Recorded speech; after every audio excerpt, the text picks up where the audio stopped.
Manipod kani Idol Bernard Ver, DICT Region 1 Director dito yung mga idol digitalization iti Ilocos Norte kalikagom dagiti opisyal ti gobyerno apo dito yan mga idol.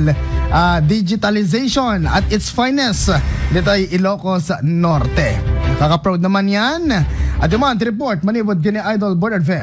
IFM News. IFM News. IFM News. Lokal. Idol Bernard, please come in. Ikagom ti provincial government of Ilocos Norte nga agbalin a digital dagiti transaction iti gobyerno. Paperless wenno basita na papel maitugot no adaman requirements dagiti kliyente iti nagdudu mga opisina. Alison tupay ti mga nakadagiti dokumento masapol dagiti umili usab ti internet iti cellphone wenno iti computer.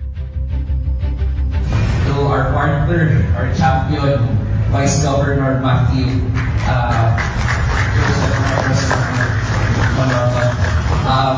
si Vice Gov Matt was there all the way 11 p.m. 2 a.m. and your governor is very determined in making Ilocos one of the ICT centers in the Philippines. So again, we present the background of the project that will mark a new chapter in the region's digital journey. The establishment of a modern and secure data center. Yung data center po natin, meron po tayong renovate ang DICT. It's 12 racks, available spaces, 10 of which are dedicated to the province and to the LGUs who would want to use it as a co-location space and at the same time disaster resilience effort po nila. This data center will become the central hub for storing, managing, and protecting critical government information. Information that powers our public services, supports decision-making, and safeguards the trust of our citizens. More efficient and more transparent public service.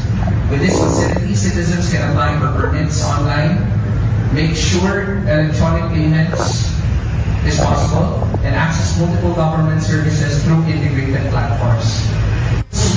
Meaning, end-to-end, hindi lang talaga kailangan pumunta sa LGUs, and the permits will be actually released online already.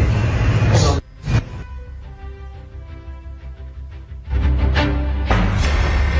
with the agreement and approval of different government agencies, we can truly digitize in-house also, meaning sana wala na tayo masyadong papeles, no? Because there were extension that the data center is resilient and can survive calamities. Well, we cannot say the same about paper. No? Hindi lang isang burden to store, but it's also very risky. Fire hazard. In fact, we had issues at Centennial Arena. I remember may leak, tapos may mga damage na papeles ng mga assessors natin, assessor po natin. So, I hope this is where we want to move towards.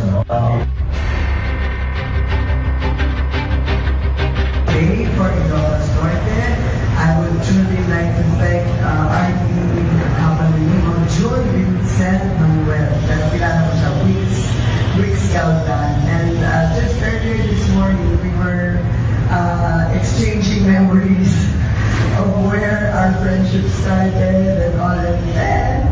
It was so cute that when I was looking at the video, that was just like about a year ago, right? And then now, this is what we have. So talaga, mabilis po talaga ang technology ngayon. And today, for Ilocos Norte.